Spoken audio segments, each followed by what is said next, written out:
I don't think the game's over.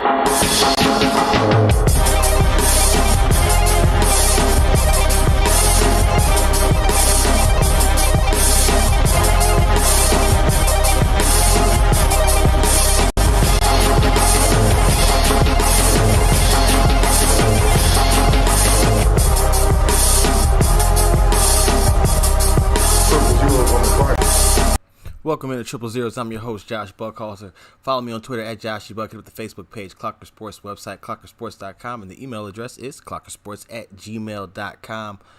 Man, listen, starting off tonight's show with a blockbuster mega contract, the biggest of them all, the granddaddy of them all. Patrick Mahomes signs a 10-year extension with the Kansas City Chiefs that makes it a 12-year deal for a record $503 million. Now that's potentially it's 477 guaranteed with an extra like $25 million kicker.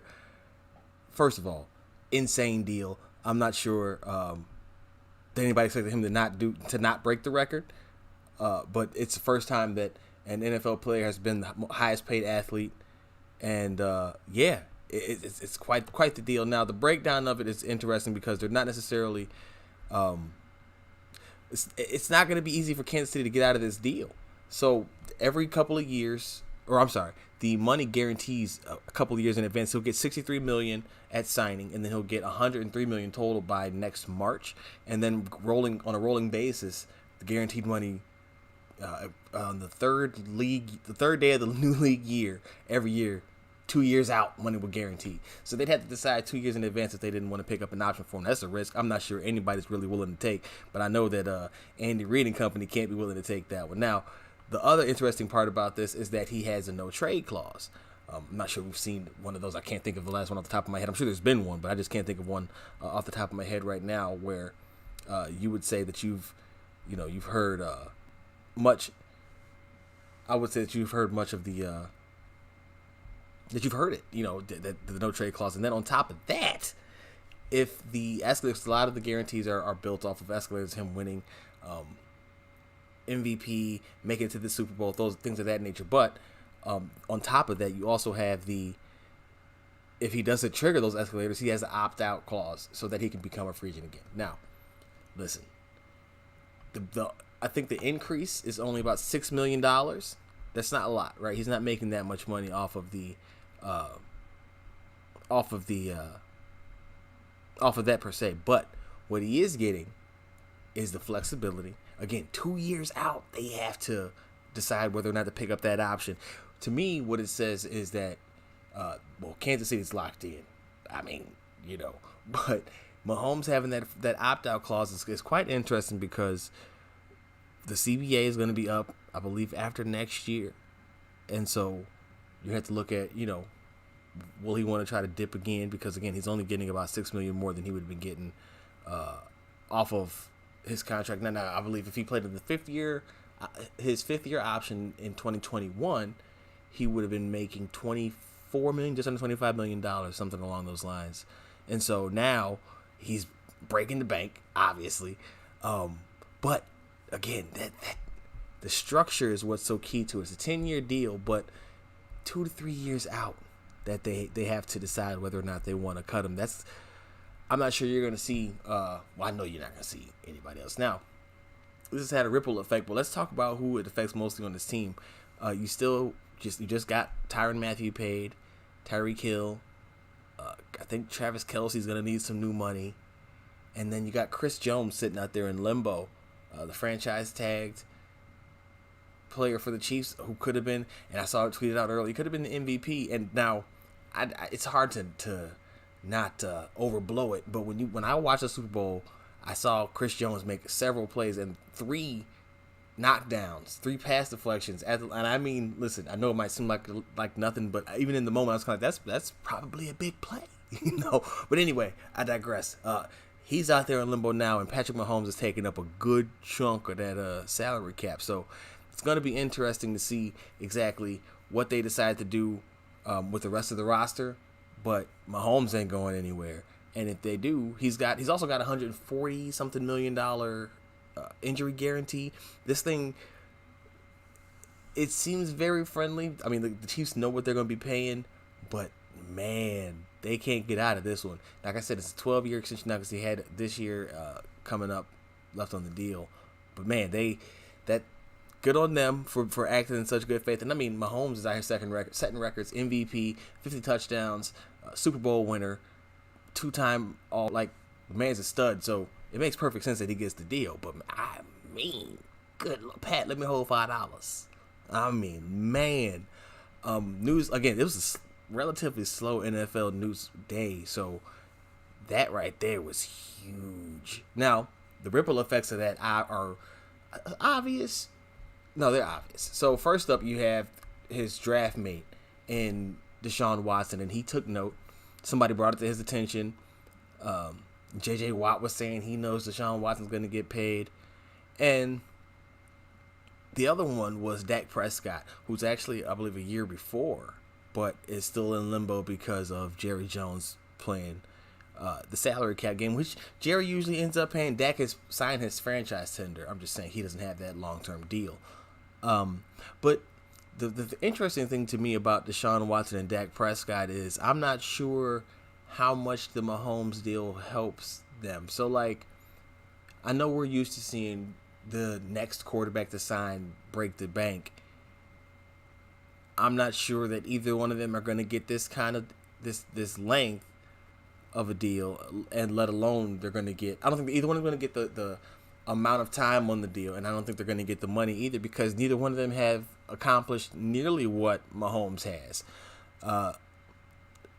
I've told you, I think Bill O'Brien's trying to hinder Deshaun Watson, if anything, probably so they can lowball him at the negotiating table.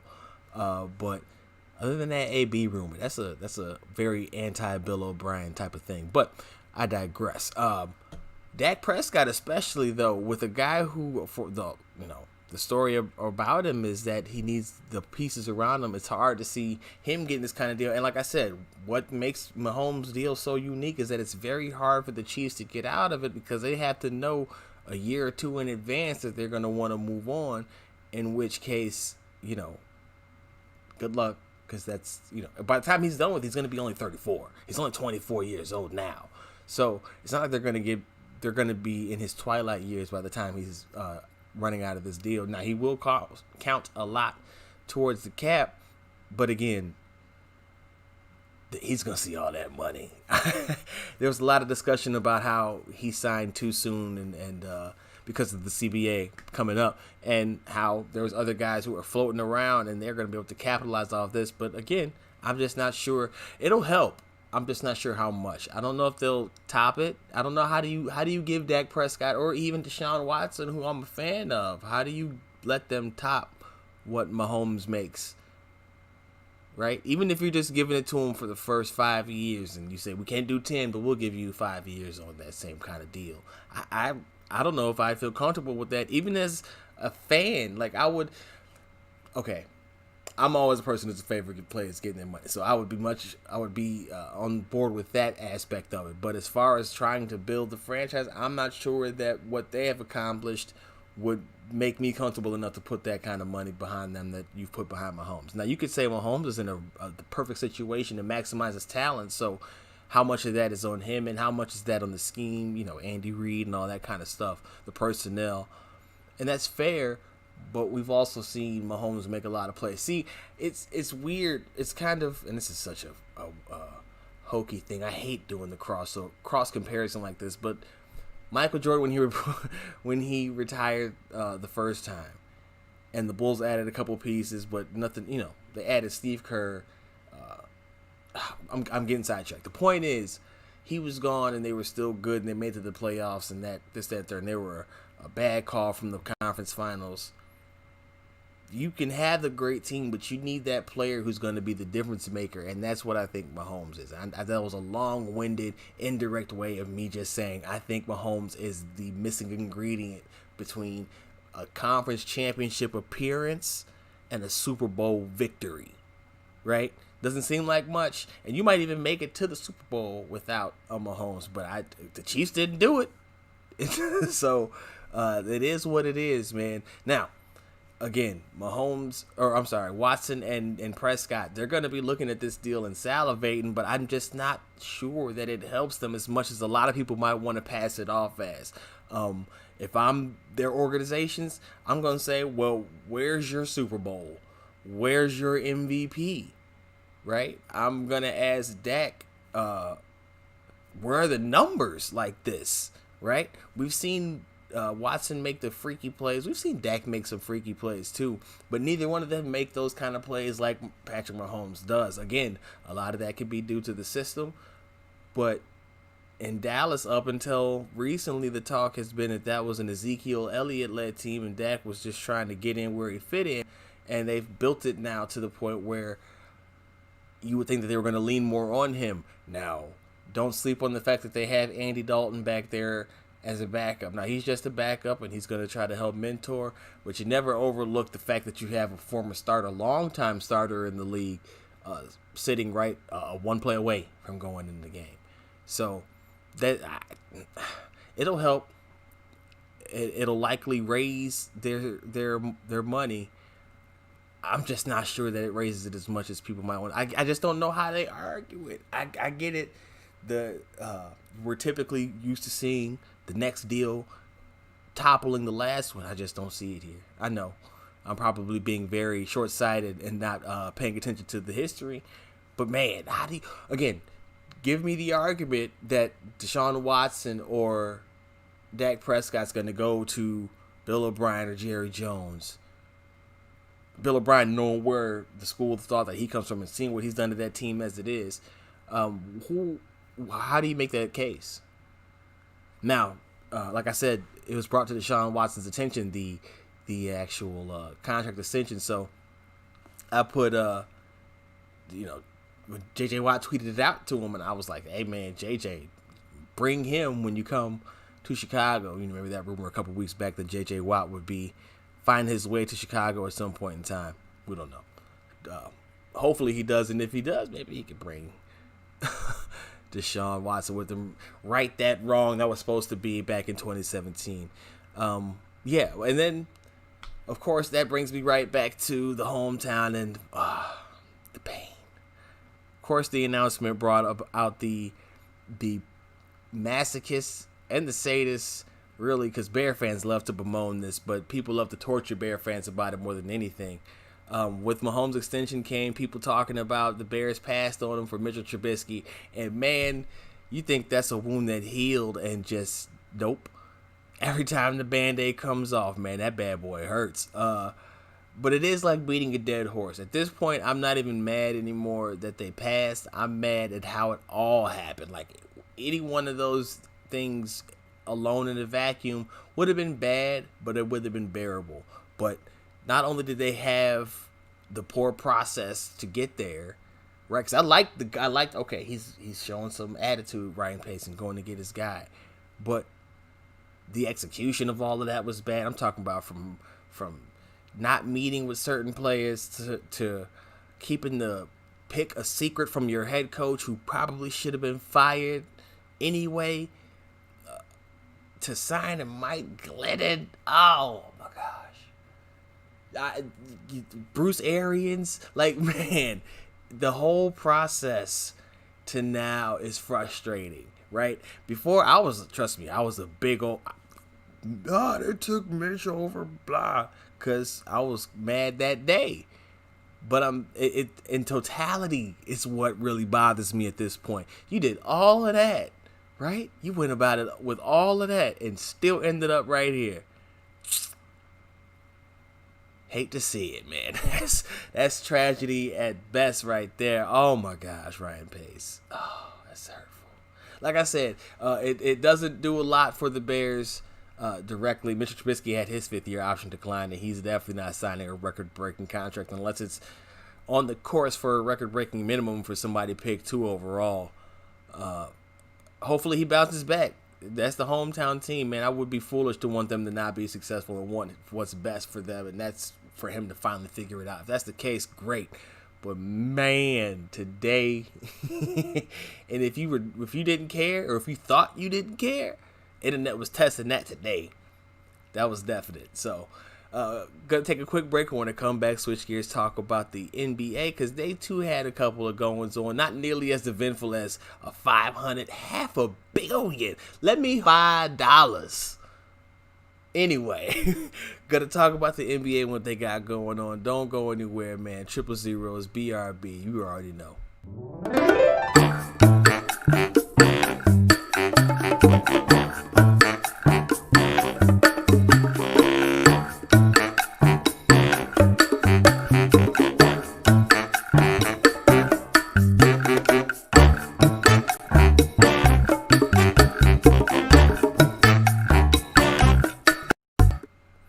Back now on 000, and I told you we'll switch gears to the NFL. So, or I'm so used to doing NFL second. We had NFL news first today. So, switching to the NBA, and the big story recently has been the players and getting the chance to put some social justice messages on their jerseys. And one player speaking out about it. Two players that I'm going to talk about. The first one, Austin Rivers, saying that he wanted to represent Trayvon Martin, who was tragically shot dead down in Florida. He said he grew up about 25 minutes, or it happened 25 minutes from where Austin Rivers is from. And so he wanted to figure out a way to honor him. But Jaylen Brown, very prominent in all of this, and said that he was disappointed in the NBA for limiting the messages that players would be allowed to put on their jerseys. Now, he said that he understood that there would be some restrictions and that there would be some things that, like vulgarity especially, but things that the league didn't want to associate with. A lot of us would understand that to mean Hong Kong-related issues and stuff like that, and probably overtly political things.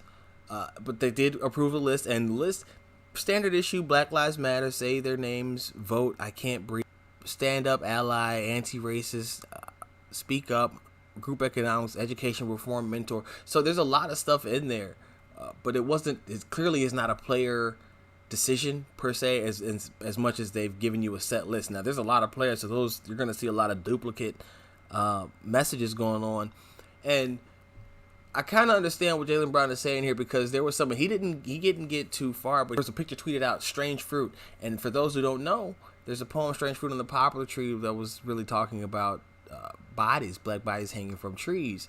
And so, again, the messages are kind of what you would expect the NBA and the NBA PA to approve, but it's not surprising that players, especially ones like Jaylen Brown, who again have been very vocal in all this, would come out and say that, this isn't enough. So that's just something to keep an eye on. A developing story as part of the NBA's bubble that they're spending like $150 million on. But there's so many moving parts to about all of this that it's something new every day, and it probably won't stop until it's over. And even then you're going to have to deal with people who try to figure out how to historically categorize it, because it's just not like any other season that we've ever seen before. So nothing makes sense.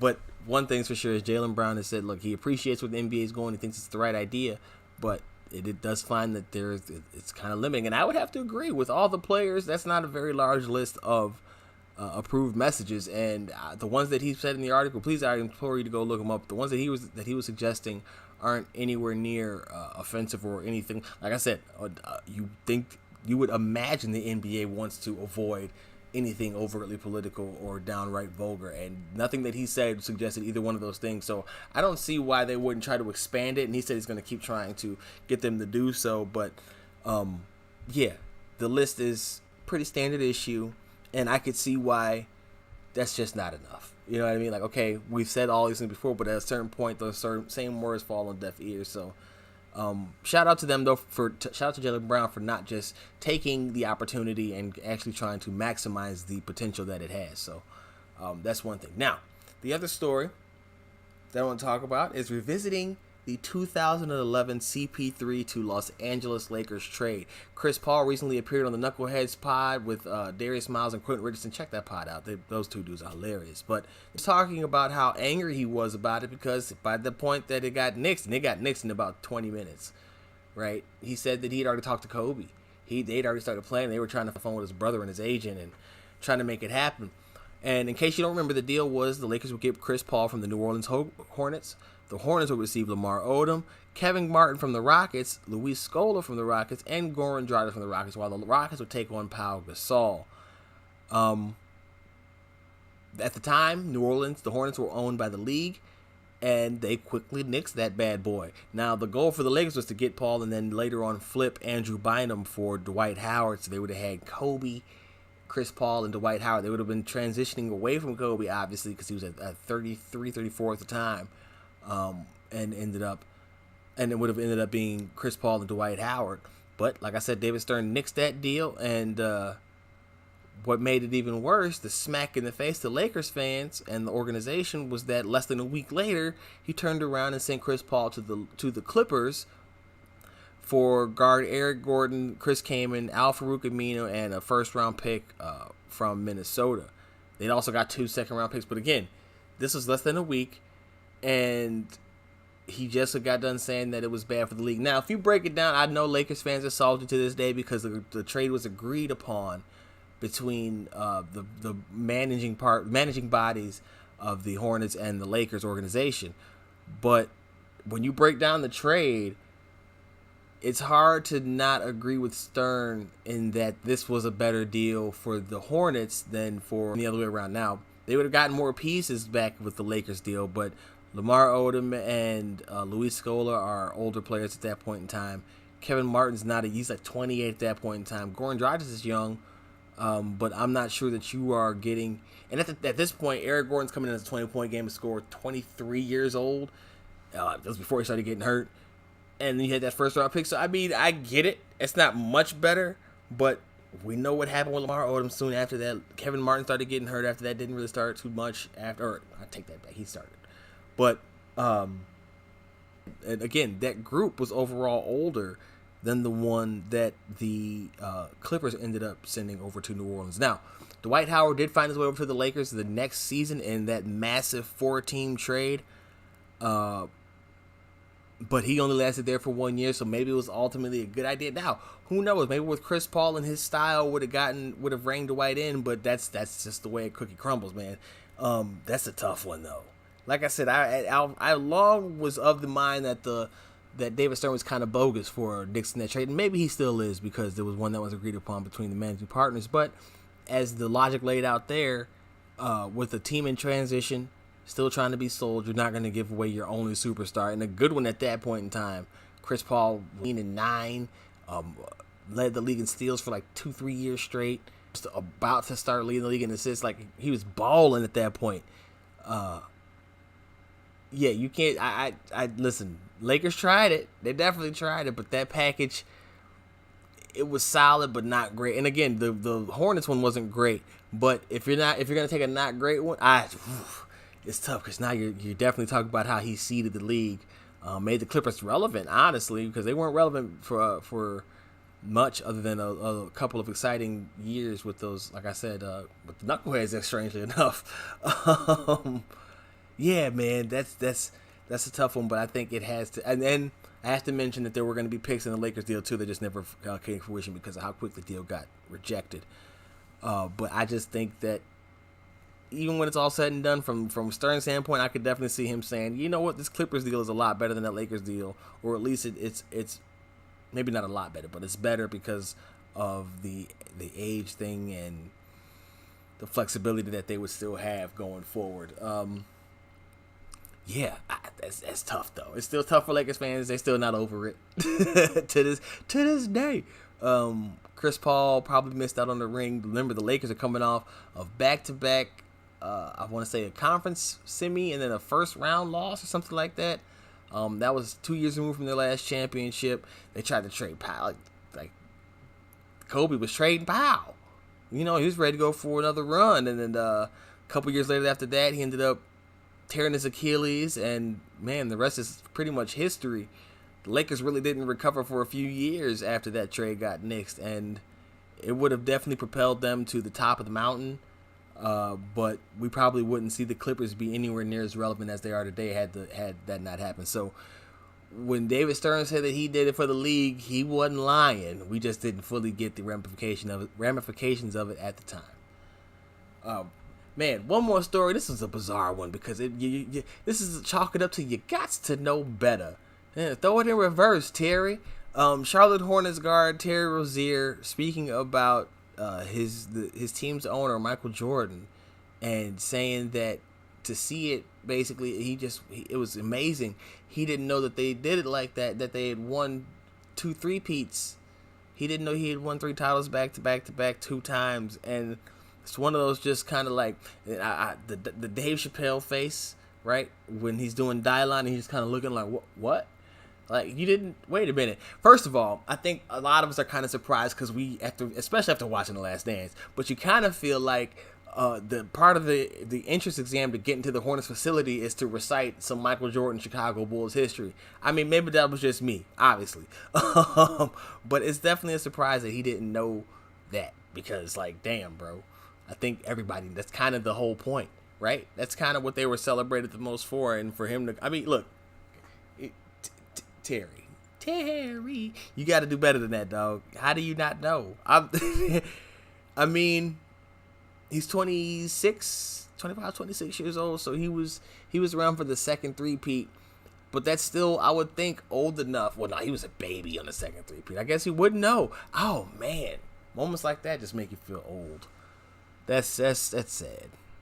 But his teammate, Devontae Graham, who's actually had a breakout season, said that watching it, and he says you've heard the stories and you watch the highlights, but watching it all together like that, and it made you realize how great he was. And to him, Michael Jordan is the greatest player in the game. I would agree. But I think it's watching that alone, if that's what swayed you, I would kind of say that's not really fair because it definitely put you back in the moment, but I think it's a much better representation if you are able to reference it from a lot of the current day events and kind of put it in context because they left out some stuff, but it kind of gave you the essence of it because while all that other stuff was happening, a lot of people just really didn't care because the Bulls was out there kicking ass and taking names. And I think that's kind of what it got across. A lot of people during the documentary were kind of complaining about how, they're leaving out so much information. But yeah, because when it was happening, nobody cared. We know now, and that's a good example. But this was kind of one of those things I think where they were kind of trying to take you back to that moment, so people kind of who weren't there could get a chance to relive it and see exactly what it was like to be a fan of the Bulls and Lions. And I mean, the pandemonium, the excitement, the merchandise, everything had a Bulls logo on it. And if it didn't, you were trying to find a way to put it on there. That was when T-shirt graffiti was a big thing. It's Ooh, man! When Terry put that one out, I didn't know they won 2 times, 3-peats. Wait, what, bruh? I can only imagine Mike saw that tweet and took it personal, and you saw everybody saying that Mike finna go drop 60 on the next Hornets practice. Boy, Terry better watch out. That's rough. That's rough, man. You thought you had it figured out, and here come your boss man telling you, man, what you mean you didn't know? Watch these tapes. Like I said, I thought that the entrance into the Hornets practice facility was dependent upon you being able to recite at least 5 pieces of Bulls history, or maybe not even Bulls, but 5 pieces of Michael Jordan history. And I would imagine that part of their playbook in the summer was to also learn some Michael Jordan history. I'm kind of surprised and a little bit disappointed that it's not. Devontae Graham, though, he trying to make. See, I almost felt, because I saw that, maybe it's not how it came out, but I saw the Devontae Graham quote after the Terry Rozier quote, and I'm like, man, Devontae Graham came in and pretty much outplayed Terry. Now, Terry played well after he got comfortable, but Devontae Graham had him a season before it all got shut down. And so he came in, played better on a cheaper contract, and now he out here talking that good stuff. Man, Devontae Graham is a savage. He has absolutely zero chill, man. That's what's up. But again, Terry, throw it in reverse, buddy. You got to get that right. That's going to do it for this episode of Triple Zeros, man. I am your host, Josh Buckhalter. Follow me on Twitter at JoshGBuck. Facebook page, Clocker Sports website, clockersports.com. And the email address is clockersports@gmail.com. Check out the writing, man, pippinainteasy.com. Last word on pro football. And, of course, the Clocker sports stuff. Tomorrow morning, be on the lookout for the No Counters podcast. And then on another episode of Punching the Clock, I will be checking in with my man Stephen Ryan again. And of course, you got to check out the writing, because we all put out some solid content on clockersports.com. Like I said, though, it's going to do it for me until the very next time. I think you already know what that is, man. To me, that's the sound of the horns.